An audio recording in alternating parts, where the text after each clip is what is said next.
그것도 자유와 연관된 것입니다만 아무데나 갈 수 있어서 좋습니다. 지금 제가 은퇴 안 했으면 지금 여기 못 옵니다. 지금 열심히 학교 가르쳐야 되잖아요. 그래서 여러 가지 좋은 점이 있고, 그 다음에 또 다른 점은 무엇이 있는 거 아니? 이 교회가 너무 좋습니다. 사랑스럽습니다. 교회가 사랑스럽다, 좀 거만한 말처럼 들릴지 모르지만 교회가 얼마나 좋은지 몰라요. 더 애착이 가고. 그건 뭐 제가 사역했기 때문이 아니라 우리 교회가 너무 좋아요. 세상에 우리 교회보다 더 좋은 교회 여러분 있다고 생각하십니까? 없어요. 우리 교회가 얼마나 좋은 교회이고 사랑스러운 교회인지 제가 지난 주말에 LA 중앙교회에서 금요일 토요일 시간 쓰면서 제 제목이 뭐냐면 내가 사랑하고 아끼는 교회라는 제목으로 금요일하고 안식일 시간을 썼습니다. 그만큼 제가 그런 애착이 생겼어요. 정말 좋아요. 그에 따라서 좋은 점이 뭐냐면 저는 이제 기회를 다 까먹고 나왔지만은 지금 현역에 계시면서 그 일을 직접적으로 물려받지는 않았지만은 넓은 의미에 물려받아서 수고하시는 우리 목사님들 보면 너무 애착이 옵니다. 지금도 수고하잖아요. 우리 임정 목사님, 또 근래 오신 우리 이일의 목사님 이제 수고하잖아요. 한국에 다 수고하잖아요. 그래서 제가 굉장히 그런 좀 사랑의 이 동인이 많이 작용합니다. 그래서 제가 한 달 전에 한국에 충청합회라는 합회가 있어요. 여기서 합회라는 말 쓰죠. 옛날 대회라 그러는데 컨퍼런스. 한국에 컨퍼런스가 5개 있어요. 동중한 합회, 서중한 합회, 영남, 충청, 호남 이렇게 있는데 충청 합회 목회자 수양회 하는데 저보고 강사로 오라 그랬어요. 이제 저 같은 사람 아무도 안 부릅니다. 은퇴한 지 10년 된 사람은 누가 잘 부르겠어요? 난데없이 와서 2박 3일 동안에 와서 이야기하라 그래요. 제가 생각을 많이 했습니다. 가야 하나 말아야 하나. 잠시 생각 또 깊이 한 다음에 그 다음날 가겠다 그랬어요. 가겠다 그러고 한 2달 동안 가서 무슨 말씀을 할까 생각하니까 온갖 생각이 다 와요. 뭐 생각하니까 할 말이 너무너무 많은 것 같기도 하고 또 이것도 아니다 이것도 아니다 하면 지나가고 나니까 또 아무것도 할 말이 없고 그래요. 그래서 제가 제목을 정했어요. 사랑하는 충청합회 목회자들에게. 이게 총제목입니다. 너무 밋밋한 제목이에요. 제가 6시간 강의를 하는데 제 40년의 사역을 되돌아보면서 내가 하고 싶은 말을 아주 압축 해가지고 틀어놓고 첫날 시작하면서 여러분 이 넉다리 목사를 불러주셔서 감사하고 한데 내가 이제는 이렇게 큰 집회에 마지막으로 부르심을 받았다고 생각하고 오늘 내가 사랑하는 여러분들에게 후배 또 왕년에 나한테 가르침을 받은 우리 학생 목사들에게 네, 유언하러 왔다 그랬어요. 근데 그 소문에 잘못 나가지고 무슨 유언을 했느냐고 뭐 전화로 왔다 갔다 하고 있어요. 그래서 오늘 마운틴 뷰 교회에도 제가 언제 여기 또 오겠습니까? 처음이자 마지막입니다. 맞죠? 네, 진짜 그래요. 유언하러 왔습니다. 그런데 이번에는 제목을 정해줬기 때문에 이 정해진 제목 안에서 제가 마지막으로 여러분 성도님들에게 드리고 싶은 말씀을 드리고자 합니다. 제목하여 레위기의 현대적 의미. 여러분 금년에 레위기 읽어보셨습니까?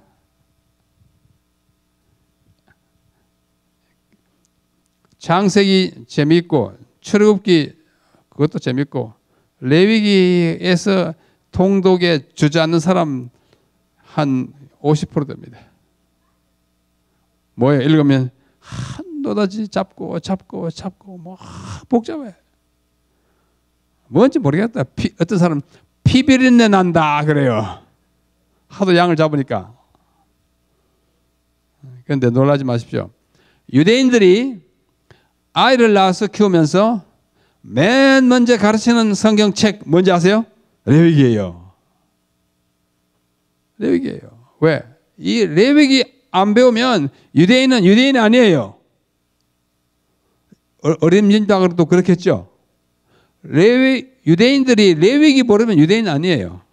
아무거나 먹고 뭐 아무 날이나 뭐 하고 유대인 전통을 잊지 못하는 사람들 되고 맙니다. 그래서 어린 나이가 이제 조만할 때 이제 뭐 깨우치기 시작하면 맨 먼저부터 가르치는 것이 레위기예요. 그 다음에 뭐 창세기 가르치고 하는데 맨 늦게까지 안 가르치다가 다 큰 다음에 이제 모든 이 물리를 깨친 다음에 가르치는 마지막 책이 뭔지 아세요? 에스겔 맞아요. 제가 그 에스겔 강의하면서 첫 번째 그렇게 말씀드렸어요. 에스겔은 참 복잡한 책입니다. 처음 1장 열면 막 그룹들이 뭐 희한해요. 몸은 하나인데 머리는 하나인데 얼굴이 4개예요. 이런 생물 있습니까? 머리가 4이 아니라 얼굴이 4이에요. 머리는 하나인데 앞에는 사람, 소, 사자, 독수리. 하나님이 이런 생물을 창조하셨습니까? 하지 않았습니까? 안 했어요.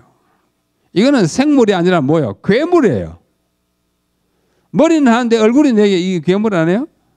날개도 또 이렇게 4개 있고 뭐 이상하게 생겼어요. 복잡해요. 또 신비해요. 하나님을 가장 가까이서 모시고 다니는 그 존재, 그룹 이야기로부터 시작합니다.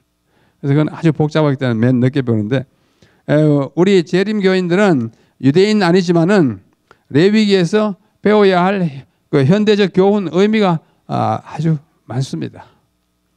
이번에 잘 택해 주셨고 저도 이 말씀을 준비하고 드리는 것에 대하여 매우 기쁘게 생각합니다. 가장 재미없으면서도 가장 중요한 책, 또 어려우면서도 알고 나면 참 통쾌한 책, 복잡하지만은 딱 들면은 구슬이 줄줄줄 끼어서 단순하게 보이는 책이기도 해요.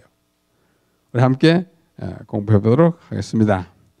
그래서 오늘 월, 화, 수, 목, 금, 토 이렇게 6시간을 통해서 레위기 전체를 한번 훑어봐야겠는데 하루에 1시간씩 해가지고 해도 6시간 만에 다 하는 것은 좀 어렵겠죠. 그래서 중요한 부분들 윤곽 먼저 오늘 말씀드리고 중요한 것들을 이렇게 꿰면서 말씀을 드림으로써 전체의 대의를, 그것이 갖는 현대적 의미를, 특별히 재림교인에 좀 주어야 할 그 무엇을 주의 깊게 보아야 할지를 함께 말씀드리고자 합니다. 그래서 오늘 첫째 시간에는 레위기의 서론과 이 또 책이기 때문에 서론이 필요해요. 아웃라인이 필요합니다. 그래서 서론을 좀 말씀드리고 그 다음에 맨 앞에 1장부터 7장까지 있는 기본 제사 5가지 있어요. 그래서 간략하게 한 1시간 동안의 말씀을 드리므로 첫째 시간을 우리 함께 장식하려고 합니다. 자, 레위기의 서론. 먼저 표제는 우리말로 레위기라고 그러잖아요. 제목이 뭐냐? 레위기예요. 레위기인데 유대인들은 레위기라 그러지 않고 여기 있는 데는 뭐예요? 와이크라 또는 와이크라라고 말합니다. 이걸 이제 히브리 말로 쓰면 이렇게 쓰고 읽기는 이렇게 읽어요. 히브리어라는 언어는 지금도 이스라엘 사람들이 쓰는 언어예요.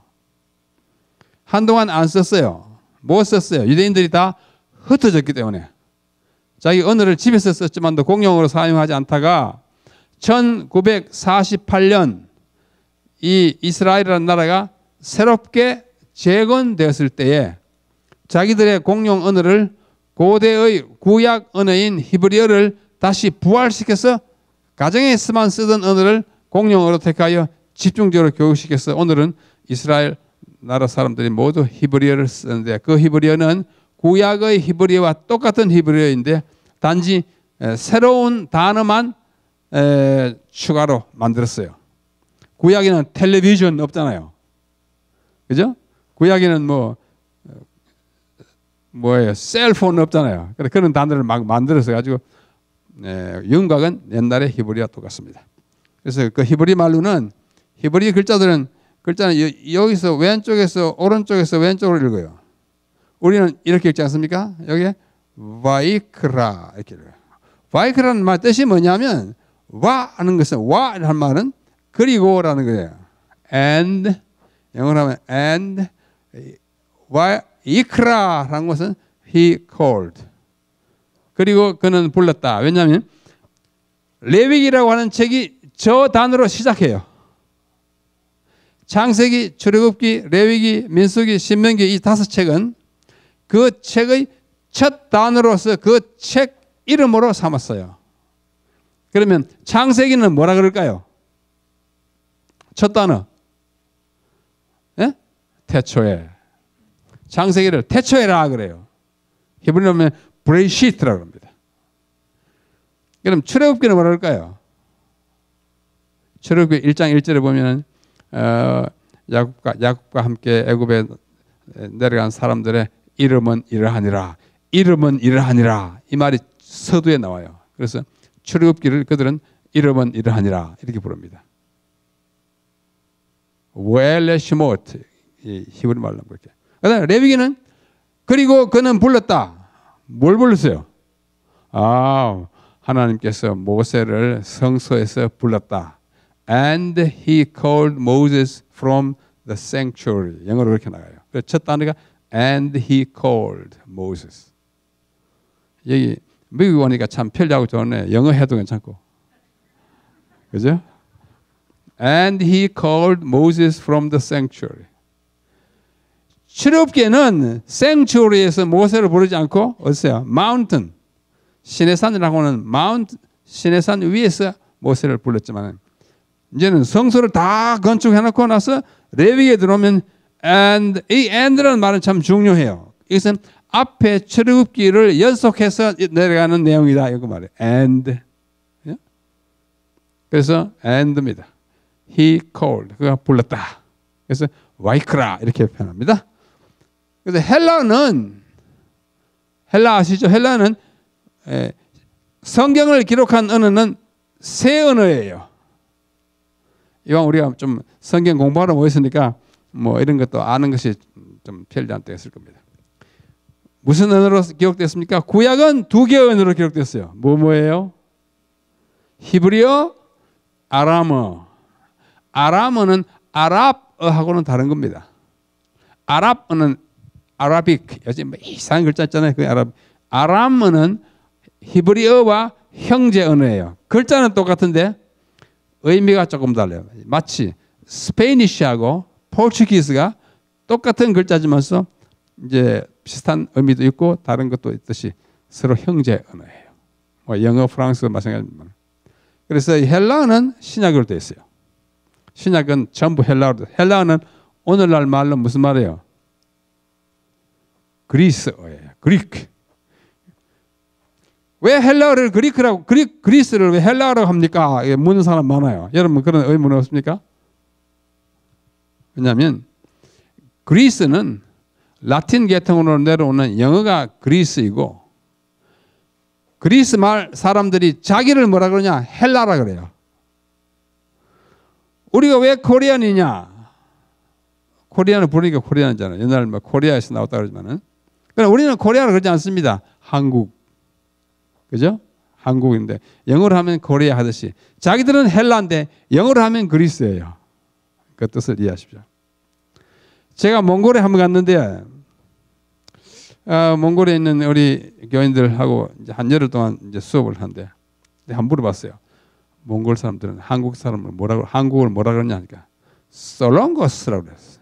솔롱고스. 한국하고 코리아하고 전혀 다른 솔롱거스 그래요. 그 말이 어디서 나왔냐? 그러니까 뭐 잘 모르잖아요. 그 사람 뭐 언어를 공부하는 사람도 아니고. 솔롱거스 뜻이 뭐냐 했더니 뜻이 뭔지 아세요? 무지개래. 몽골 사람들은 한국을 무지개라 그럽니다.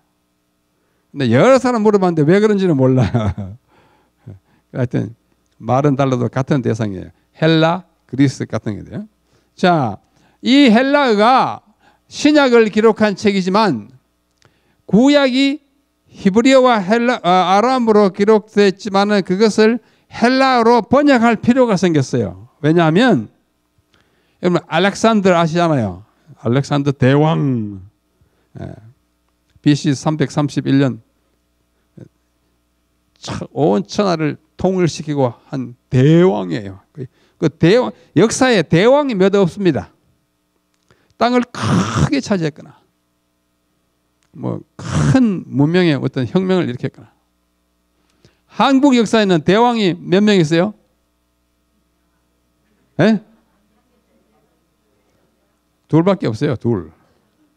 세종 대왕, 고구려 19대 왕개토 대왕. 나머지 대왕은 그냥 불러주는 건데 역사에는 대왕 아니에요. 그냥 태조, 정조, 태종 뭐 이렇게 하지만은 진짜 대왕. 세종은 왜 대왕인지 아시잖아요. 한글 때문에. 광개토 대왕은 고구려가 땅을 너무 넓혀가지고 이 대왕이라고 일컬을 만한 사람은 없는데 알렉산더 그 중에 하나예요. 또 성경에 나오는 고레스도 대왕이에요. 역사하고 굉장히 관계 깊은데 이 사람이 온 천하를 통일하고 로마까지 삼키고 팔레스타인 다 잡아 삼켜가지고 온 천하를 헬라화 시켰어요. 그리스화 시켰어요. 마치 일제시대에 일본 사람들이 이 동남아를 다 집어삼키고 전부 일본 정책을 이름도 일본식으로 창씨 계명 그러잖아요. 언어도 일본말로 교육시키고 옷도 일본식으로 입고 뭐 전부 그랬어요. 헬라화 시키는 그 일이 벌어졌을 때 모든 사람이 헬라어만 가지고 말을 하니까 공용어가 헬라어가 되니까 아하 구약도 헬라어가 필요하다 해가지고 아프리카를 지배하던 그 헬라인들이 그 프톨레마이오스 영어로 하면 탈로미라고 그래요. 탈로미라고 하는 왕이 성경을 자기 언어로 헬라 언어로 그 당시에 공용어로 번역하는 것이 필요하겠다 해가지고 구약 성경을 헬라어로 번역시켰습니다. 72명의 학자들이 이 학자는 히브리어와 헬라어를 공히 잘하는 학자들을 72명을 불러다가 이집트의 북쪽 해안 도시인 알렉산드리아라고 하는 그 지중해 해변에다가 이런 두 개의 초막을 지었어요. 부스 초막을 지어가지고 거기다 한 사람씩 쭉 넣어서 오경을 히브리어로 된 구약 오경을 주면서 번역하라고 명령을 했어요. 몇 명이요? 72명이. 그러니까 전부 단독 부스에 들어가가지고 이제 번역했어요. 그랬더니 72일 만에 오경을 다 각기 번역했어요. 번역한 결과를 다 모아보니 72명의 번역이 하나같이 똑같더라 그러세요. 그렇게 될 수 있습니까? 72명이 아니라 단 둘이라도 똑같이 번역이 안 돼요. 이게 굉장한 전설이 가미됐어요. 그러나 그 사건 자체는 전설이 아니에요. 왜? 번역된 헬라어 성경이 있으니까. 그러니까 72명이 했지만은 둘 떼버리고 그냥 70인역 그렇게 합니다. 영어로 셉튜어진트라고 그래요. 여기는 안 썼지만은 셉튜어진트를 약자로 이렇게 씁니다. 로마 글자 L 하면 50이진 거 아시죠? L. X는 10. 그죠? 또 X 하나는 10. 50, 10, 10. 70인역의 사인이 LXX예요. 그래서 그것이 처음으로 성경이 다른 언어로 번역된 구약 헬라어 성경이에요. 근데 그 구약 헬라어 성경을 딱 만들어 놓고 보니까 이름을 붙여야겠는데 와이크라처럼 그리고 그는 말했다 하니까 헬라어를 하면 이상해져요. 그래서 그 사람들이 각각 이름을 붙였습니다. 그 안에 보니까 레위인들이 주로 활동하는 이 제사 활동에 대한 법령이 기록됐기 때문에 레위티콘이라고 이름을 붙였어요. 예, 보통은 이렇게 하면 루이티콘인데 이거는 예외적으로 루이티콘이 아니고 레위티콘입니다. 왜? 레위니까. 그렇죠? 그래서 여기서 나온 것이 영어의 레비티커스예요. 영어가 레비티커스. 레비티커스 다 아시잖아요. 우리말로는 레위기. 중국어도 우리는 리미기지만 중국말 읽으면 레위기예요. 발음 중국 발음이 다릅니다. 자, 70인역이라고 하는 헬라어 번역에다 붙인 이름이 암시하듯이 레위인들에 관한 이야기예요. 레위인들이 제사에 봉사하잖아요. 그래서 탈무드 아십니까? 탈무드는 유대인 그 학자들이 성경을 해석하고 그 해석한 것을 또 해석하고 해가지고 많은 사람들이 그 의견을 넣은 책이 있어요. 책이 엄청나게 두껍습니다. 제가 앤드루스에서 공부할 때 한 30몇 년 전에 그 신학 도서관이 있어요. 탈무드가요 여기서 저만큼 됩니다. 커요. 이렇게 크고 한 권 한 권이 두꺼운데 50몇 권이 쫙 있어요. 제가 가끔 펴봤지만은 읽지 못해요. 전부 고대 히브리어예요. 고대 히브리어. 고대 히브리어는 뭐냐면 모음이 없어요. 모음이 없는 것도 있나? 모음이 있어요. 히브리어가 모음이 없어요. 전부 뭐 뿐이에요? 자음뿐이에요. 자음. 자, 그런 얘기 하면 좀 시간 넘어가니까 이걸 없애고요. 그 탈무드에는 레위기를 뭐라고 읽었냐면은 제사장들의 법, 영어로 번역하면 이렇게. 그다음에 희생의 법 이렇게 일컬어요. 그 안에 내용이 부제는 보통 모세의 세 번째 책이라고 일컬습니다. 그다음에 이 저자는 누구냐? 모세라고 하는 이 전통적인 견해를 아무도 부인하지 못합니다. 전통적으로 유대인이나 그리스도인이나 다 모세라고 해요. 예수님도 모세의 율법과 하고 모세가 쓴 율법 이야기를 했고 마태나 누가 레위 보면 모세의 명한 예물을 드려 레위기의 말을 인용하면서 모세가 명한 말을 여러 번 했어요. 그러므로 레위기 전체는 모세가 한 것이 틀림없습니다. 또 요한복음에 예수님 말씀하시는 내가 모세를 믿었다면 모세 한 말을 믿었다면 모세의 책을 양해합니다. 그다음에 개요는 아웃라인인데요. 자, 레위기는 몇 장까지 있습니까? 몇 장까지? 27장까지 있어요.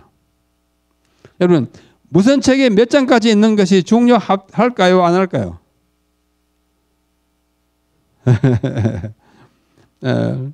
뭐 숫자가 중요하지는 않지만은 그 책의 윤곽을 이해하는 데는 아주 중요해요.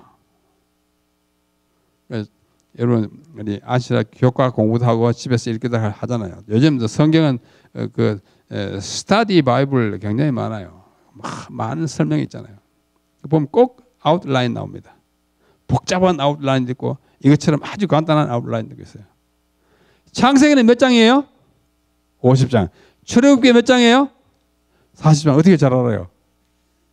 그 다음에 레위기는 27장. 민수기는 36장. 신명기는 34장. 뭐 이렇게 아시는 게 좋아요. 마태복음 28장. 마가복음 16장. 누가복음 24장. 요한복음 21장. 뭐 이렇게. 왜냐하면 몇 장부터 몇 장은 뭐, 몇 장부터 몇 장은 뭐, 몇 장부터 몇 장. 그것이 성경 전체를 이해하는데 참 중요해. 우리 재림교인을 포함해가지고 모든 그리스도인들이 성경을 어떻게 읽냐면 오늘 석장 읽고 다 잊어버리고 내일 그 다음에 석장 읽고 다 잊어버리고 그 다음에 석장 읽고 다 잊어버리고 그 다음에 맨 마지막 몇 장 읽고 다 잊어버리고 그 다음 책 넘어가기 전에 다 잊어버리고 그러잖아요. 그래요.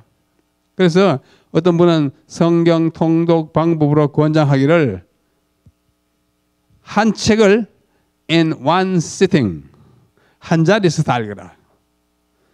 창세기 50장을 한 자리에 읽기는 좀 힘들어요. 좀 길지만. 그러나 로마서 16장 한 자리에 읽을 수 있습니다. 한 2시간을 읽으면 다 읽어요. 그걸 오늘 석장 다 잊어버리고 내일 또 1장, 6장까지 16장 다 잊으면 뭔지 몰라요. 그러나 그게 편지, 한 통의 편지잖아요. 쫙 읽고, 그 다음 한 이틀 다른 거 성경 읽지 않더라도 한 자리 한번 읽어보시죠. 굉장히 유익이 큽니다. 전체를 이해. 우리는 나무는 보는데 뭘 못 봐요? 숲을 못 봐요. 숲. 여기 가까이 무슨 산이 있습니까? 산이 이렇게 다 봐야 돼. 그 안에 가서 나무 보느라고 산이 어떻게 생겼는지 모르면 성경을 이해하는 데 좀 장애가 많습니다. 그래서 이 개요는 1장부터 27장까지예요. 그래서 1장부터 7장까지는 5대 기본 제사가 있어요. 제사 중에 제사가 많아요. 뭐 11, 8개 있어요. 그래서 가장 기본적인 것 5가지. 오늘 저녁에 공부하고 가야 돼요. 여러분, 사경회는 사자가 무슨 사자죠? 조사한다 사자예요. 살핀다, 조사. 경은 뭐예요? 성경, 글경자예요. 그러니까 성경을 깊이 조사하는 거예요. 깊이 연구하는 거죠. 깊이 연구하는 것이 참 중요한데, 그 중에 가장 기본적인 5 제사가 여기 있어요. 그 다음에 8장으로부터 10장까지는 제사장의 위임과 사명이 있어요. 위임이라는 것은 제사장을 안수하고 이렇게 그 직무를 맡기는 걸 다 위임이라 그래요. 그 다음에 11장부터 15장까지는 부정과 정결에 관한 얘기가 나와요. 그 중에 11장에 뭐가 있습니까? 우리 재림 교인들이 가장 잘 아는 레위기 11장에 레위기 11장이 있어요. 레위기 11장 다 아시잖아요. 뭘 먹고 안 먹고 하는 거예요. 그러니까 부정에 관한 거예요. 그 다음에 16장이 속죄일이에요. 속죄일. 성경에는 대속죄라는 말이 한 번도 없습니다. 그런데 그 날이 너무나 큰 날이니까 우리 한국인들은 자꾸 대속죄라고 합니다. 그래서 저도 여기 붙여놓긴 했지만은 성경에는 그냥 속죄입니다. 욤 키푸르. 욤이 날이고 키푸르는 속죄예요. 히브리 말로. 그 다음에 17장부터 26장까지를 학자들은 뭐라 그러냐면 성결법전. 독일 사람이 맨 먼저 붙였어요. 독일 말로 이렇게 말해요. 이걸 영어로 말하면 이렇게 말합니다. Holiness Code. 거룩함에 대한 코드. 여기서 코드라는 말은 법전을 말합니다. 함무라비 법전. The Code of 함무라비. 코드가 법전이라는 뜻을 가지고 있어요. 종류에 17장부터 26장까지 나중에 설명. 그 다음에 마지막 21장은 다 쓰고 난 다음에 좀 더 부가할 말이 있어가지고 쓴 부록입니다. 성결법전은 17장부터 26장까지인데요. 독일의 킬 대학의 교수 클로스터만이라고 하는 학자가 맨 먼저 붙였어요. 그 내용을 자세히 연구해 보니까 모두가 성결, 홀리네스에 관한 사항을 포함하고 있어요. 사람이 어떻게 거룩함을 유지할까? 어떻게 하면 거룩함을 손상하지 않나? 어떻게 하면 거룩하게 살까를 기록하기 때문에 이것은 홀리네스 코드다. 그분이 명명한 이후로 학자들이 다 그렇게 불러요. 또 가장 좀 적합한 명칭이라고 생각이 되는 것입니다. 그래서 그 중에 이제 특별히 17장은 피에 관하여, 그 다음에 18장으로 20장까지는 실제 생활의 성결, 이방 풍습, 우상 숭배가, 그 다음에 제사장들의 성결에 관하여 있고, 그 다음에 여호와의 절기가 23장, 25장은 절기가 다 있어요. 이 절기를 자세히 공부하는 것은 굉장히 은혜가 큽니다. 또 제가 많이 어떤 큰 집회에 이것을 가지고 말씀해 봤을 때 또 받는 분들의 은혜도 참 커요. 예언께 다 자세히 다루지 못하지만 하여튼 이 부분이 보세요. 안식일, 유월절과 무교절, 초실절, 칠칠절, 납발절, 속절, 초막절, 안식년, 희년 다 들어있습니다. 레위인들 이거 굉장히 중요합니다. 이게 1년 또는 7년 또는 49년 사이클로 돌아가요. 안식일은 매주 돌아오고, 유월절, 무교절, 초실절, 칠칠절 이런 것들은 매년 돌아오고, 그 다음에 안식년은 매 7년 만에 돌아오고, 희년은 매 49년 만에 돌아와요. 이 사이클이 있어요. 이 사이클을 주신 목적이 있어요. 이걸 자꾸 반복해서 이야기함으로 제7일을 안식일로서 계속 지켜버려서 계속 창조주를 기억해야 돼요. 우리는 창조주를 잊어버리기가 참 쉽기 때문에 계속 해요. 또 우리가 구원받는 것이 정말 중요한데 어떻게 구원받는지를 알기 위해서 매년 6월절을 자꾸 지키게 했어요. 다 마찬가지예요. 이런 것들이 바로 성결법전 안에 있는 내용이에요. 여러분, 그래서 적어도 이건 다 못하더라도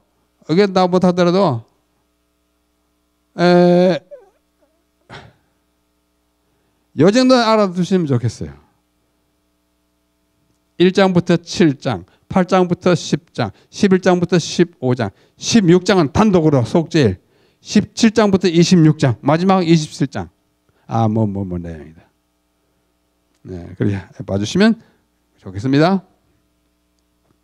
그 다음 마지막 부록이 여기 있습니다. 네, 부록이 있고, 이거 별로 중요하니까요. 자, 우리는 모세가 쓴 5권의 책을 율법이라 그럽니다. 율법이라는 말을 히브리 말로 뭔지 많이 들어보셨을 거예요. 토라. 아시죠? 토라가 율법이에요. 이 율법에는 종류가 많이 있어요. 여기 보는 바와 같이 넘버 1, 2, 3, 4 네 가지가 있기도 하고, 이건 내용에 따른 거예요. 내용에 따라 내가 있고, 또 어떤 것들은 그 방법에, 그 형식에 따라서 2가지로 나누기도 해요. 이런 것들이 뭐 분류하는 것이 그렇게 중요하냐? 사실은 중요하지 않아요. 그러나 이해하는 데 도움이 돼요. 법에 이런 것이 있구나. 자, 그래서 먼저 돌아가가지고 오경에 나타나는 법의 종류, 첫 번째 종류는 1, 2, 3, 4로 나뉘는 4가지 분류법이 있고, 그 다음에 2가지 분류법인데, 4가지로 나눈 율법의 내용은 그 법의 내용에 따른 분류예요. 그래서 오경에 나타나는 그 많은 법들, 특별히 레위기에 나타나는 법을 이렇게 갈래를 딱 잡아보면, 첫째는 무엇이냐면 도덕법이 있습니다. 도덕법이 뭐냐? 도덕률이라고 해요. 도덕적인 인간이면 마땅히 지켜야 할 규칙, 도덕법이에요. 도덕적인 인간, 어떤 인간이에요?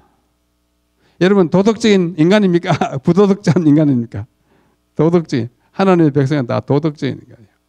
하나님 백성 아니라도 인간이 갖고 있는 도덕이 있어요. 도의가 있어요.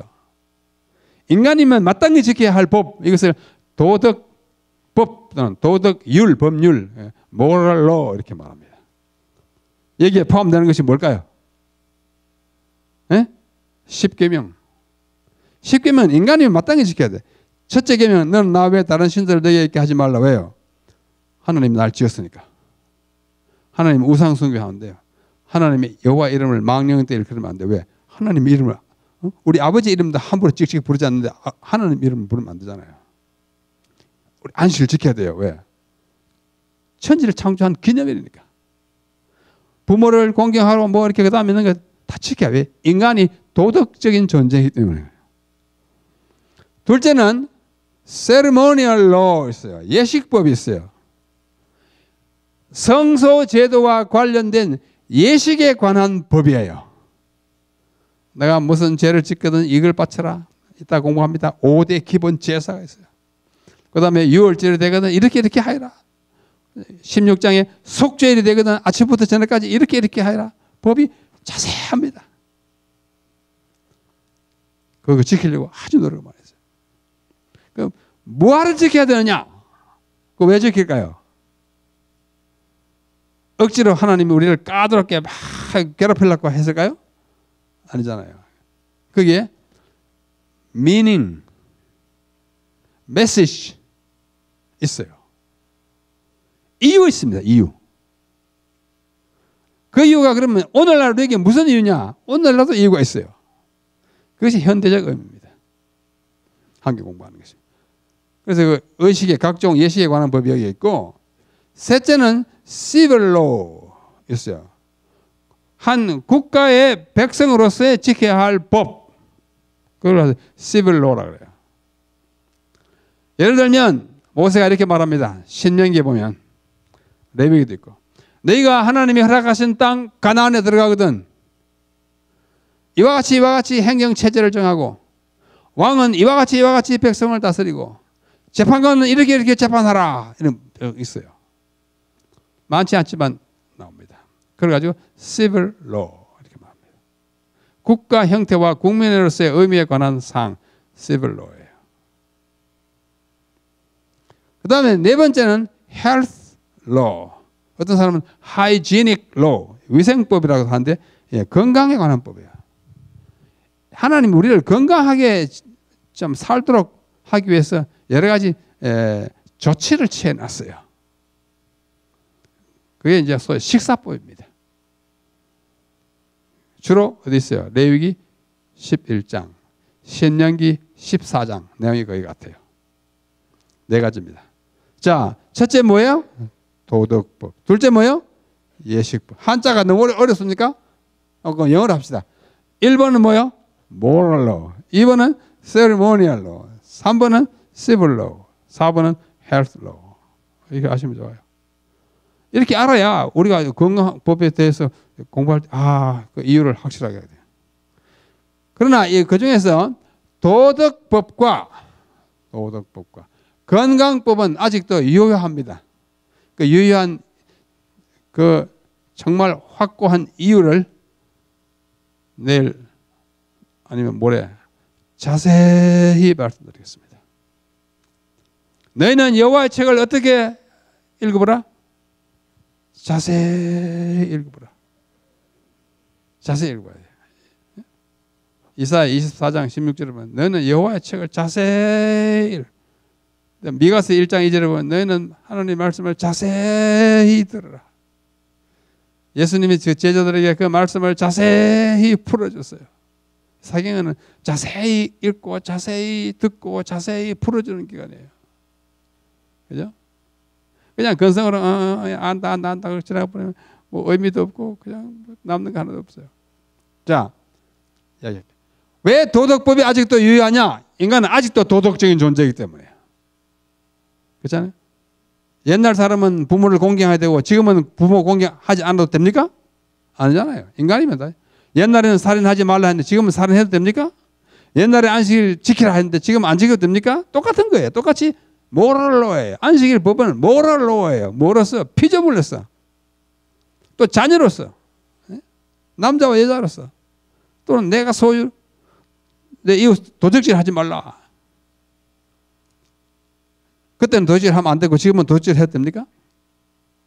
내 거도 내 거, 네 거도 내 거 이러면 안 되잖아요. 안 돼요. 도덕적인 존재이기 때문에 그래요.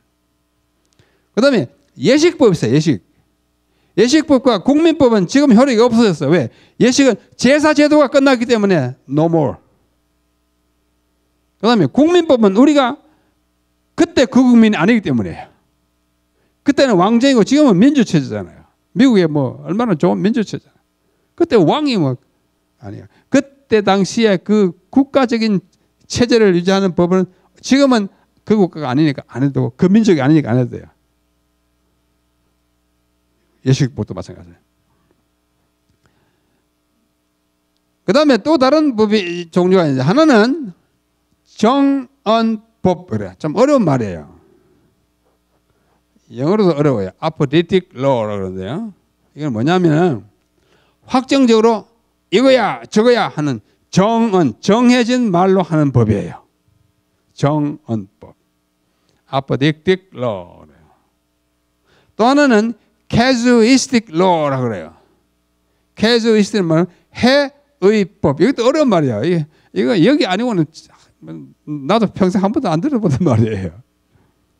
해의가 뭐냐? 해는 풀해자잖아요. 풀어. 의는 의심을 풀어주는 법. 해의법이에요. 자, 정언법은 할지니라 말지니라. 너 이거 해, 너 저거 해. 또는 너 이거 하지 마, 저거 하지 마. 영어로 하면 thou shalt thou shalt not 이렇게 된 법이 뭐예요? 10계명이에요. 킹 제임스 버전식으로 하면 제1계명이 뭐죠? Thou shalt not have any other God before me. 너 나 외에 다른 신을 섬기지 말지니라. 만약 섬기면 어떻게 돼요? 섬기면 어떻게 돼요? 다른 신을 섬겨도 벌이 추가되어 있지 않아요. 왜? 당연히 지켜야 되기 때문에 벌이 필요가 없어요. 네 부모를 공경하라. 근데 안 하면 죽어. 이거 없다고요. 왜? 마땅이야. 자녀는 마땅히 부모를 공경하기 때문에. Thou shalt not kill. 죽이지 마라. 살인하지 말라. 근데 죽이면 너도 죽는다. 그런 말이 없는 법이 정언법이에요. 하라 하지 마라만 있지. 뭐 하면 법이 그게 부가 되지 않았는데 왜 그러냐? 그건 안 해도 되기 때문이라. 그건 당연히 해야 되는 도덕법이기 때문에. 안식일을 기억하여 그렇게 지켜라. 그렇죠? Remember. 기억하고 to keep it holy. 기억하는 당연한 거야. 그래도 그 자꾸 어기니까 나중에 이제 법이 부과됐어요. 안식일에 짐을 지고 산에서 내려오거든 돌로 쳐서 죽여라. 민수기에 보면 그렇게 돼 있어요. 그래서 어떤 경우는 어떻게 할까요? 어떻게 할까요? 의심에 대한 해결책으로서 주어진 법, casuistic law. 경우에 따라서 만일 누가 뭐 하거든 그런 경우에는 이렇게 형벌이 주어라. 내가 어떤 사람이 너의 눈을 빼거든 너도 그의 한쪽 눈을 빼라. 그렇게 됐잖아요. 그래서 이 눈에는 눈, 이에는 이. 그거는 뭐냐? 해의법이라 그래요. 이 두 가지 법이 있어요. 이걸 독일 학자 알트라고 하는 사람이 했는데 발견을 잘 한 거예요. 자, 하여튼 체계자가 두 가지라고 생각하시고 제가 이 방향이 아주 감각이 좀 자, 레위기 지금까지 말씀드린 아웃라인을 구조로 이렇게 딱 뽑으면 이와 같아요. 이거요, 여러 사람이 수십 년 동안 만들고 또 조정하고 수정하고 이렇게 해가지고 만든 게 저도 좀 수정했어요. 만드는 게. 근데 그 사람들의 공로로 아주 일목요연하게 딱 아주 잘 돼 있어요. 한번 보십시오. 이거 자료 여러분 USB를 갖다 주시면 제가 다 담아 드리겠습니다. 필요하신 분은. 자, 왜냐하면 저는 이제 가르칠 시간이 없어요. 마지막으로 와서 가르친다니까. 자, 1장부터 7장까지는 제사에 관한 기본 제사 5가지 있죠. 그 다음에 8장부터 9장까지는 제사장의 위임이 있어요. 너 제사장을 하려거든 이렇게 막 여기에 기름도 바르고 손에도 기름 바르고 발꿈치에 발가락에 기름 바르고 또 피도 바르고 막 자세한 거 있어요. 옷도 이렇게 입혀라. 그 다음에 10장에 가보면은 두 제사장이 엉뚱한 짓을 하다가 성전에서 죽어서 나왔어요. 나답과 아비후. 기억나죠? 그렇게 하면 안 된다는 그런 한 불상사가 일어났어요. 그 다음에 11장부터 15장까지 백성의 정결. 정결에 몇 가지가 있어요. 먹는 거에 대한 거, 피에 관한 거, 죽음에 관한 거, 시체에 관한 거죠. 여기 다 있어요. 그 다음에 그 큰 속죄일이 16장에 있고, 그 다음에 17장부터 20장은 성결, 그 다음에 제사장의 성결, 축제에 관한 법, 신성모독의 죄와 벌, 그 다음에 안식년과 희년 이렇게 나가는데 어떤 사람이 발견하기를 1장부터 16장까지는 하나님께 접근하는 법을 가르치는 법이다. 이거 심상치 않은 발견이에요. 굉장한 발견입니다. Approach to God. 하나님께 가까이 나가려면 하나님은 거룩하기 때문에 우리도 거룩하게 돼야 돼요. 거룩하게 되려면 뭐예요? 제사를 잘 지내야 돼요. 제사장은 위임돼야 돼요. 엉뚱한 짓 하면 죽어요. 그 다음에 우리가 여러 가지 정결케 한 먹는 것도 만지는 것도 다 조심해야 돼. 오늘 우리에게 아주 교훈이 커요. 그러다가 속죄일이 되면은 한 해의 모든 일들을 아주 막살하는 아주 굉장한 제사가 벌어졌어요. 그래서 이 16장은 전반부의 클라이맥스. 그 다음에 일단 하나님께 가까이 온 접근한 사람들은 계속해서 하나님과 교제해야 돼요. Fellowship with God, approach to God, fellowship with God. 거룩함을 유지하는 방법이 쭉 돼 있어요. 그래야 이 표를 보면 백성의 성결, 백성의 정결 비슷한 것이 이렇게 이어져요. 그 다음에 제사장의 위임과 제사장 예물을 성결케 하는 초록색이 아주 비슷한 부분이 있어요. 축제법하고 제사법이 아주 비슷해요. 이렇게 돼요. 그 다음에 신성모독 이 벌 받는 것과 제사장이 벌 받는 거 이렇게 딱 연결이 돼요. 여기서 클라이맥스가 속죄라면 이 법의 클라이맥스는 안식년과 희년이에요. 그래서 앞에는 approach, 뒷부분은 fellowship. 이것이 레위기다 그거예요. 그래서 이는 하나님께 가까이 나가서 거기서 하나님과 교제하는 것을 최고의 목표로 삼는 책. 굉장히 발견을 잘했다고 저는 봐요. 그래서 이것을 이제 한때 다 묶으면 레위기는 뭐냐? 이 전체가 거룩함을 이루는 방법과 유지하는 방법. 여기까지는 이루는 방법이에요. 여기는 유지하는 방법이에요. 자, 이것만 봐도 이 마지막 시대에 바울을 통해서 히브리서 12장 14절에 말씀하시기를 너희는 할 수만 있으면 모든 사람으로 더불어 화평함과 거룩함을 이루라. 이것이 없이는 아무도 주를 볼 자가 없느니라. 거룩함을 이루지 못하면 주를 보지 못한다는 말에 비춰보면 오늘 우리는 거룩함을 유지해야 되는데 구약시대의 히브리인들이 이스라엘인들이 어떻게 거룩함을 얻고 유지했는지 그 방법을 보면 그 방법을 현대화시키면 오늘날도 우리에게 필요한 것을 가르쳐 주는 것입니다.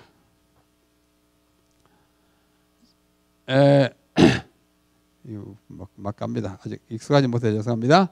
자, 이런 구조를 갖고 있다는 걸 생각하시면서 오늘 첫날이니까 아주 개념부터만 말씀드릴게요. 그 레위기에 무슨 신학이 들어있느냐? 이게 다 공부한 다음에 요약해야 합니다만 시간이 너무 적기 때문에 1번 하나님은 우리가 용서받고 깨끗함을 유지하시기를 바라신다는 한 원칙 가운데 이것이 진행되는 거예요. 둘째는 모든 희생 제물과 제사는 우리의 죄를 위해 돌아가신 그리스도를 가리켰습니다. 그거 왜 자꾸 잡아주냐? 구약시대에 양을 그렇게 많이 잡았는데 양이 죽음으로써 내 죄가 어떻게 사해지겠습니까? 양은 나의 죄와 아무 상관이 없어요. 양의 죄가 깨끗하게 하느냐? 아니요. 양의 피가 죄를 깨끗하게, 양의 피는 지저분하게 온 방에. 여러분, 그 닭 잡아보셨습니까? 저 어릴 때 닭 잡아봤어요. 솜씨가 없어가지고 닭 잡는다고 이제 잡았는데, 이놈이 막 퍼덕거리고 도망을 온 집안에 그 피를 막 붙여요. 뭐 양은 더 하죠. 소는 더 해요. 왜 우리 죄 때문에 그들 죽어야 돼요? 걔네들은 우리의 죄를 속할 능력이 없어요. 소가 지금 뭔데? 그러나 우리의 죄를 지고 가실 그분을 가리키는 화살표 역할을 하는 거예요. 그래서 그 많은 거 다 화살표 역할이지 하나님의 어린 양을 가리키는 그 역할 뿐이에요. 그래서 그 모든 그 희생 제물은 그리스도를 가리켜. 3. 하나님은 이스라엘 가운데 계시고 성소에 계시면서 사람들 만나시는 거예요. 사카이 쿠보라고 하는 아주 일본계 미국인 학자가 쓴 God meets man, God meets man, 하나님이 사람을 만난다는 짧은 책이 있어요. 아주 참 작은 책인데도 좋은 책이에요. 하나님은 언제 만나요? 어디서 만나요? 성소에서 만나요. 특별히 언제 만나요? 안식일에 만나요. 안식일은 시간의 거룩한 부분이고 성소는 공간의 거룩한 부분이에요. 그 거룩한 시간에 거룩한 공간에 오는 그분은 거룩한 인간이 돼요. 거룩한 시간, 인간, 공간 3칸이 되잖아요. 그 구약 시대에 진짜 그야말로 말로 거의 물리적으로 physically 물리적으로 하나님 존재에 나가는 곳이 바로 성소였고 제사를 통해서. 그래서 이스라엘 가운데 계시고 죄는 흉악한 것이고 반드시 제물을 필요한다는 그 철학을 원칙을 가르쳐주는 책이 레위기예요. 하나님의 백성은 거룩하고 정결해야 된다 그거예요. 내가 거룩하니 너희도 거룩하라. 레위기 11장 44절 45절. 레위기 11장은 너는 이걸 먹지 마라 정하다 어쩌다 다 하고 난 다음에 마지막 결론 내가 거룩하니 너희도 거룩하라. 그러므로 우리 먹는 것이 우리의 거룩하게 되는 것과 관련이 있어요 없어요? 절대적으로 있어요. 레위기 11장의 결론이 이거예요. 레위기 11장의 결론이에요. 내가 거룩한 너희도 거룩하라. 거룩한 데 도움이 되기 때문에 이런 걸 먹지 말고 이런 걸 먹으라 이거예요. 그 다음에 그래서 레위기는 전 복음 참 좋은 말이에요. pre-gospel. gospel이 어디냐면 사복음서잖아요. 마태, 마가, 누가, 요한인데 그 이전에 있었던 전 복음 레위기예요. 그 안에 복음이 있어요. 복음이 뭐예요? 우리의 죄를 맡아 주님이 돌아가시면 우리는 이제 구원을 얻겠다 하는 그 복음, 죽을 사람에게 삶의 기회를 주는 것이 복음이잖아요. 레위기에 바로 그거 있다 그거예요. 그래서 그걸 전복음이라 그렇게 표현합니다. 또 어떤 분은 태중의 복음, gospel in embryo. 여인의 태중에 아이가 생기잖아요. 예? 자궁 속에 아이 생기잖아요. 복음이 아직 자궁 안에 있어요. 태중에 있는 복이 그것이 아이가 성장하죠. 나오면 아이가 되듯이 나오면 복음이 되듯이 태중에 구약이라고 하는 태중에 있던 복음이 레위기예요. 참 좋은 말. 그래서 교회정은 6권 392페이지 과외 예산을 말씀해요. 복음은 레위기의 계율로 주어져 있다. 복음이 레위기에 있다 그거예요. 자꾸 가네. 제가 조정이 아직 잘 안 되는 것 같아요. 자, 근데 이 레위기 보면 아주 특징적인 게 있어요. 여호와 앞에라고 하는 단어가 61번이나 사용됐어요. 그건 뭘 말해요? 그들의 삶이 온통 여호와 앞에서 진행되어야 했던 것은 제사도 여호와 앞에, 이제 여호와 앞에 모이고 여호와 앞에 60. 그 다음에 여호와께 91회. 거룩하다는 단어가 레위기에 152번 나오는데 이것은 구약 전체에 약 750번 나오는데 그중에 5분의 1, 20%이 레위기에 있어요. 그만큼 레위기는 거룩함에 대한 이야기만 자꾸 하는 거예요. 너희는 거룩하라. 근데 거룩하면 안 돼. 거룩하라. 거룩하게 방법이 뭐냐? 이러이러하다. 그리하여 레위기는 하나님의 거룩하심에 대한 빛이요, 거룩하심의 빛이요, 죄가 얼마나 끔찍스럽고 나쁜 것에 대하여 영원히 확실한 증언을 하고 있습니다.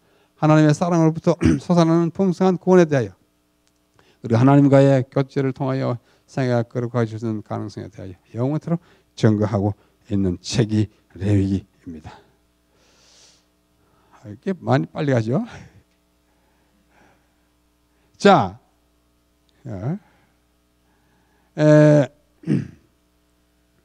이건 제가 생략하겠습니다. 출애굽기와 레위기를 제 나름으로 이렇게 비교해봤어요. 처음에 몇 개만 보면 하나님께 가까이 이끌어왔어요. 애굽에서 이끌어내놨어요. 레위기에서는 하나님께 가까이 머물게 하는 거예요. 그 다음에 이거는 구속의 사실을, 팩트를 말합니다. 이거는 구속의 교리, 닥트린을 이야기하는 거예요. 뭐 그런 식으로. 한국에 아주 유명한 시인 가운데 한 사람이 김광섭, 돌아갔을 거예요. 우리가 고등학교 때부터 이미 이 시인, 유명한 시인인데요. 이분이 아주 재밌는 시를 하나 썼어요. 헌신이라는. 자, 읽어볼게요. 눈으로 따라하십시오. 불심은 이제 불교의 신앙심. 불심이 선 것을 자랑하려고 여우와 원숭이와 토끼가 제석 부처님을 찾아갔다. 어찌나 보느라고 부처가 말하기를 시장기가 돈다 하니, 부처가 말해 얘들아 나 시장하다 했더니 여우는 잉어 새끼를 물어오고 원숭이는 도토리 알을 들고 왔는데 토끼는 빈 손으로 와서 모닥불을 피우더니 불 속에 폴칵 뛰어들며 말하기를 있거든 내 고기를 잡수시라 했다. 부처님이 그 진심을 가상히 여겨 유해남아, 유해 알죠? 뼈요. 남아 길이 우러러 보라고 달 속에 옮겨놓아. 지금도 토끼가 달 속에 살고 있는 것은 헌신과 진심의 표상이기 때문이다. 무슨 성경 사경회에 부처님 얘기하느냐 그러지 마시고 아주 좋은 시예요. 그렇죠? 여우와 토끼가 원숭이가 자기가 이제 신앙심이 있다고 자랑하는데 하나는 도토리 같다. 원숭이가 도토리 그 체면이 되지 않잖아요. 잉어 새끼 한 마리 가지고 헌신이 되나? 토끼요? 볼까? 나 잡수십시오. 우리의 삶이 이런 헌신이 있다면 좋지 않을까 하는 뜻으로 자 말씀드릴 거예요. 자 시간이 많이 가기 때문에 얼른 기본 제사 5가지를 하고 자세히는 못합니다. 아예 숙명적으로 6시간 안에 우리 해야 하기 때문에 자 기본 제사 5가지 있어요. 1장부터 7장까지. 1장은 여기 보시는 바와 같이 1장은 번제. 이게 베르리가 1장은 번제, 2장은 소제, 3장은 화목제, 4장, 5장은 일부는 속죄제, 5장 일부에서 6장까지 석건제 이렇게 쭉 나가요. 복잡하죠? 소제가 뭐냐? 번제가 뭐냐? 화목제는 뭐냐? 오늘 밤에 시간이 있으시거든 1장부터 7장까지 꼭 읽으십시오. 이번 주에 1장부터 27장까지 한번 통독하기를 원하지 않습니까? 내일 시간이 끝내가지고 한번 one sitting 한 자리에서 한번 쭉 읽어보시라고요. 적어도 1장부터 16장까지 내일 한번 읽어보십시오. 그 다음에 17장부터 28장까지 그 다음 적어도 이틀에 한번 다 통독하면 참 좋을 것 같아요. 번제가 뭐냐? 이게 여기 한자를 안 써가지고 번제는 동물을 태워서 드리는 제사, 번제. 동물을 태워서 보내. 어떤 때 하는지는 1장에 자세히 나와 있어요. 제사장이 이런 일을 하거든 이런 제물을 가지고 와서 불사라 드려라. 또 백성이 또 이런 일을 하거든 이래가지고 하여튼 죄를 좀 심각한 죄를 지을 때 드리는 제사가 번제예요. 번제인데 제물은 동물, 방법은 태우는 거예요. 이게 번제입니다. 둘째, 소제는 뭐냐? 소제는 이 소자가 소박하다 할 때 소자, 힐소자예요. 그러면 소식 아세요? 소식. 육식 반대 채식인데 소식해도 돼요. 부처가 아니고 스님들이 먹는 식사를 소식이라고 합니다. 고기 없는 식사를 소식이라고 해요. 소식, 소. 힐소자, 소박하다 할 때. 우리는 채식이라고 그래요. 둘째 제사는 소제입니다. 소제는 동물 없이 식물로 만드는, 다시 말해 구체적으로 곡물로 들어가는 거예요. 곡물, 곡기, 곡식으로 들어가는 거예요. 또 과일, 열매로 드리거나 더하기 기름, 올리브 오일 뭐 그런 기름까지 드리는 거예요. 완전히 육식 없는 제사가 소식이에요. 그런데 이 제사를 영어의 성경에 딱 보면 무슨 오프링이래요? meat offering. 이 킹 제임스 버전입니다. 이것만 보면 무슨 제사예요? 소제예요. 뭐 이거 고기 제사잖아요. 이걸 보고 사람들이 이거 뭐야? 이거 고기로 들었는데 뭐 채소 얘기만 나오냐 그래요. 킹 제임스 버전은 언제 번역된 거냐면 1611년에 나온 영역 성경입니다. 영국의 제임스 왕 2세라고 하는 사람이 번역 지시를 해가지고 번역했기 때문에 킹 제임스 버전 이렇게 말해요. 근데 1611년이면 지금부터 몇 년 전입니까? 네? 407년 전이에요. 즉 2018년 전. 1611년이니까 407년 맞죠? 407년 전이에요. 407년 전으로 말하면 우리나라는 어느 시대예요? 세종대왕이나 뭐 직후예요. 세종대왕 때 우리 한국말하고 지금 한국말하고 같아요, 달라요? 아주 달라요. 심지어 100년 전에 한국말하고 지금하고 달라요. 지금 아들이 하나님께서 이러면 깨가 뭐야 이런다고요. 가라사대가 뭐야 이래요. 옛날에 사랑한다라는 우리 옛날에 국어 배웠잖아요. 사랑한다는 말은 love가 아니에요. think. 원래 사랑한다는 말은 생각한다는 뜻인데 오늘날에는 생각한다는 말에서 그냥 사랑한다라고 다 돼버렸어요. 1611년에 meat는 고기가 아니에요. 아셨죠? 지금도 킹 제임스 버전 meat라고 되어 있어요. 뉴 킹 제임스를 말고 그냥 킹 제임스 레위기 2장에 나오는 소재를 meat offering 그대로 되어 있어요. 그대로 유지해야 하니까. 근데 400년이 지난 다음 meat는 이제는 고기가 고기가 되어버렸어요. 그 당시에는 뭐냐? 그냥 meal, 식사. 주로 곡식 있는 식사인데 400년 지나면서 고기를 너무나 많이 먹기 때문에 meat가 그만 식사가 아니고 고기가 되어버렸어요. 그래가지고 근래에 나오는 번역들은 grain offering 됐죠? 곡물. 또 어떤 번역은 cereal offering 이렇게 했어요. 그런 번역도 있어요. grain offering, cereal offering. 킹 제임스 버전에만 meat offering. 그러니까 meat는 400년 전에 영어로서 곡물이에요. 자, 그거는 이제 또 다른 경우에 들어요. 이제는 소나 양이나 뭐 그런 거 아니고 이제 곡물 갖다 드리는 제사예요.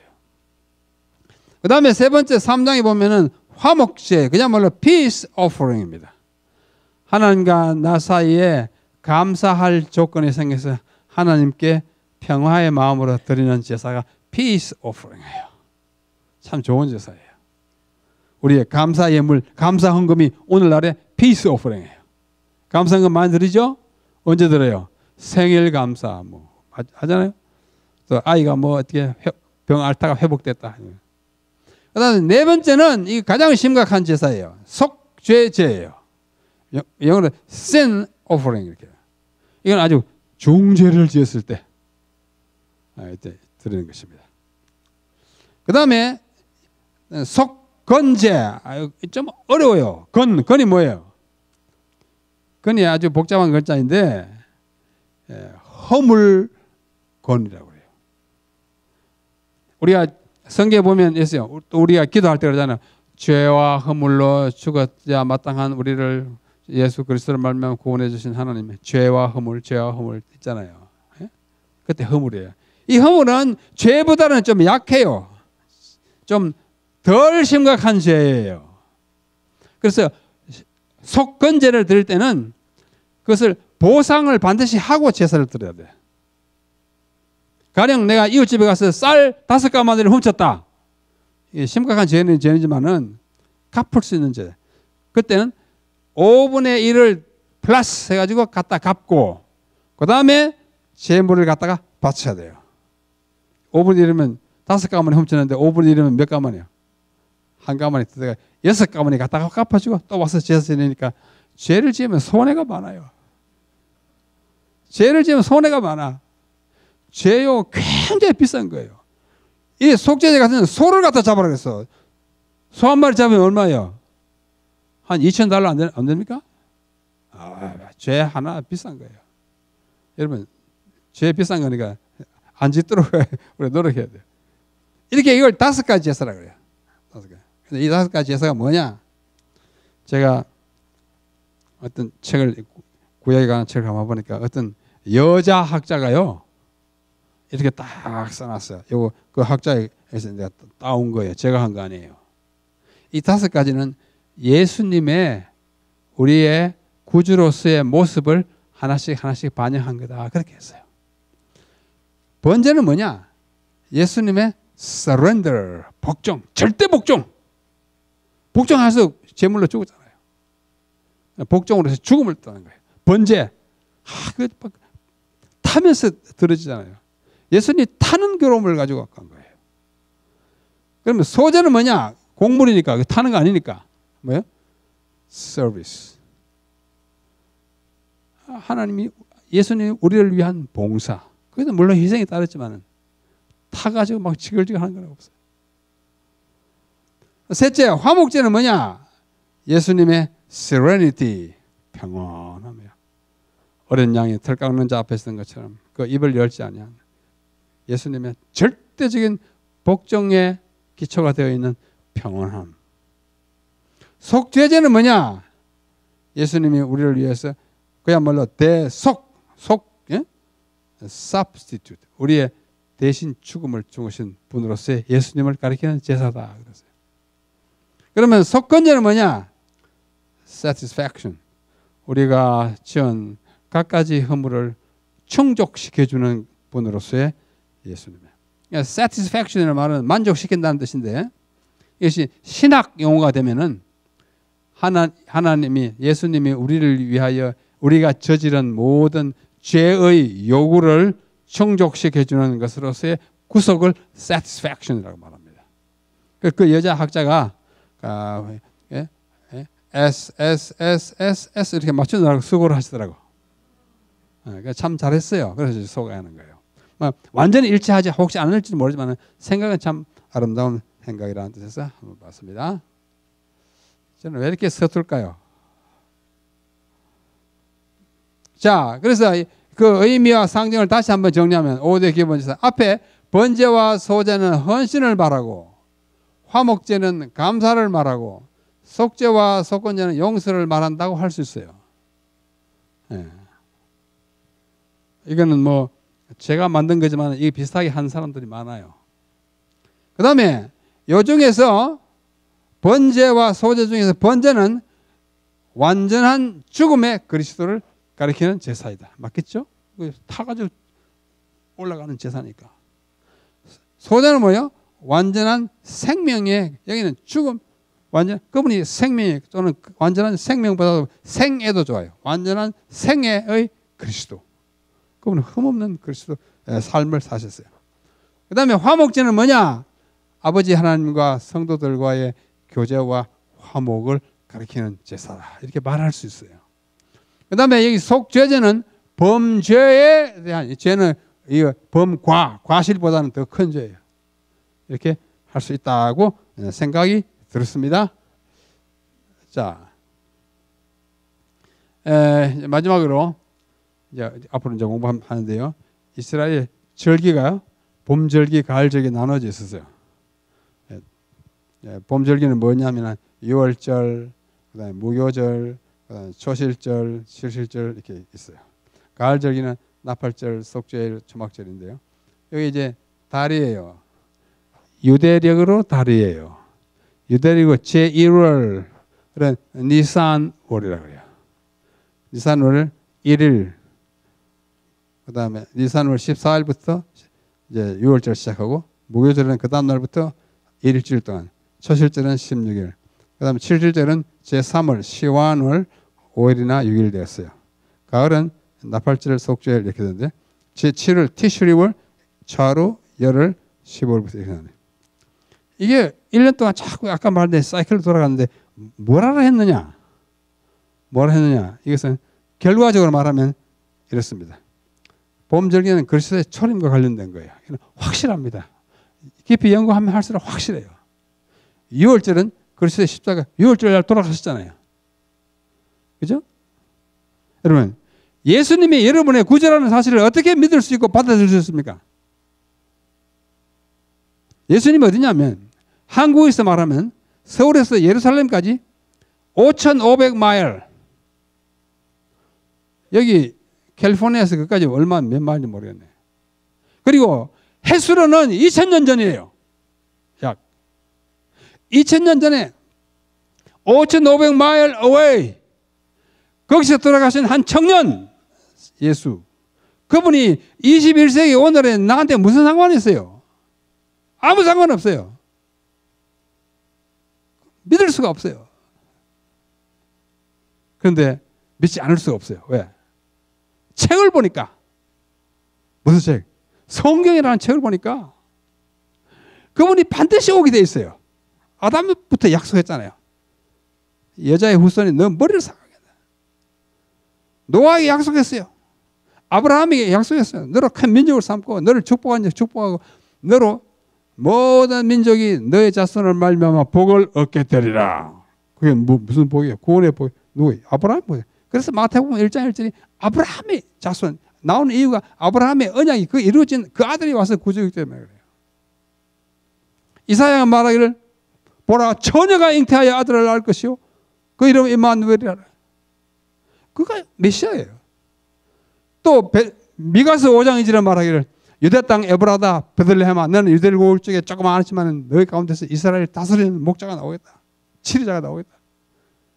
메시아가 어디서 오게 돼 있어요? 베들레헴. 베들레헴에 태어나지 않으면 메시아가 될 수 없어요. 처녀로 말미암아 나지 않으면 절대 메시아가 못 됩니다. 또 유다의 후손이 아니면 절대 안 돼요. 이사야 11장 이세의 줄기에서 한 싹이네. 이세가 누구냐면 유다 자손의 직계 후손. 그 다음에 다윗을 통해 나와야. 한국에서 아무리 잘난 사람 태어나도 메시아가 못 됩니다. 왜? 첫째 베들레헴이 아니고, 둘째 동정녀 탄생이 아니고, 그 다음에 유다 자손이 아니고. 여러분같이 한국은 어느 지파 자손입니까? 어느 지파예요? 최장님은 어느 지파입니까? 아무 지파도 아니에요. 어떤 사람은 우리 한국 백성은 단 지파라 그래요. 왜? 단군 왕금의 후손이라고. 아니에요. 뭐 그 우스개를 한 얘기일 거예요. 아니에요. 아브라함의 후손으로 아브라함과 다윗의 자손이어야 되고 베들레헴에서 태어나야 되고 그가 동정녀 탄생해야 되고 그가 3일 만에 부활해야 되고 그가 성천해야 되고 또 다시 와야 되고 그 모든 50개 또는 100개의 조건을 한 몸에 다 성취한 분이 한 분뿐인데 그분이 예수 그리스도예요. 그래서 성경을 보면 예수님이 나의 구주가 안 될 수가 없어요. 안 믿을 수가 없어요. 그게 기독교예요. 여러분 그거 다 믿으시죠? 그거 믿고 여기 와 계시잖아요. 한국에서 여기까지 오셔가지고 뭐 할 일 없이 교회 나옵니까? 안 나올 수 없어요. 메시아가 그분이기 때문에. 더군다나 그분이 다시 오시겠다고 해가지고 다시 오신 것이 굉장히 임박했기 때문에 우리는 그를 기다릴 수밖에 없어요. 행복합니까? 그 모든 것이 어디 있어요? 율법에 다 있어요. 레위기도 그 중에 하나예요. 굉장한 복음이에요. 그래서 6월절에 바로 그날에 돌아가셨어요. 그날에 돌아가셨어요. 그 다음에 무교절 그 모든 예수님의 무죄를 다 상징한 거예요. 무교가 누르기 죄를. 그 다음에 초실제 첫 열, 부활의 첫 열매예요. 고린도전서 15장 20절, 21, 22 아주 자세히 기록해요. 그 다음 7절 하늘에서 내려오는 성령의 이야기예요. 그 7절을 신약에서는 오순절이라고 그래요. 오순, 50, 77, 49 같은 거예요. 그 다음에 가을절 이는 나팔절로 시작해요. 재림운동이. 왜 불어요? 옛날에 원님 오신다 나팔 불었잖아요. 우리 원님은 누구예요? 예수님이에요. 그럼 나팔 불기가 나팔절이에요. 예수님 오신다 그거예요. 언제 오시냐? 대속죄일이 온다 그거예요. 심판이 있다는 거예요. 우리가 이제 세천사의 기별이 그거예요. 예? 그 다음에 초막절 하늘나라에 가서 하나님과 이웃하여 사는 거예요. 이것을 매년 반복함으로써 구원의 이야기를 시작합니다. 자, 이건 다음 이야기를 하고, 이거 다음 이야기하고. 자, 이거 마지막 페이지입니다. 제사가 이렇게, 제가 이걸 찾느라고 애를 많이 썼어요. 하여튼, 제자로 끝나는 거 다 모았어요. 아이들 노래했죠? 뭐 리리리자로 끝나는 말은 뭐 꾀꼬리 울타리 무슨 한데 제자로 끝나는 말은 무슨 죄요? 번제, 소제, 화목제, 감사제, 따따따따 18가지예요. 지금까지 제가 16개로서 가르쳐 왔는데요. 수십 년 동안. 근데 성경에 보니까 매년제하고 절기제가 또 있어요. 그래서 제가 지난주에 갖다 넣었습니다. 있는 줄 알았는데 안 넣다가 더 완벽하게 하려고 다 넣으니까 18개입니다. 그 상관된 내용들은 다음에 이야기하기로 하고 오늘 여기서 마치겠습니다. 내일은 대단히 중요한 얘기를 할 테니까 한 번 빠지지 마시고 꼭 오셔서 레위기의 아주 핵심 사상을 함께 공부하겠습니다. 다 함께 기도하고 마치겠습니다. 하나님 아버지, 우리에게 또 성경을 연구할 수 있는 시간과 마음을 허락해 주셔서 감사합니다. 가장 질이 멸렬한 책, 재미없고 관심 없는 책으로 버림받던 책을 이번에 공부하게 되었습니다.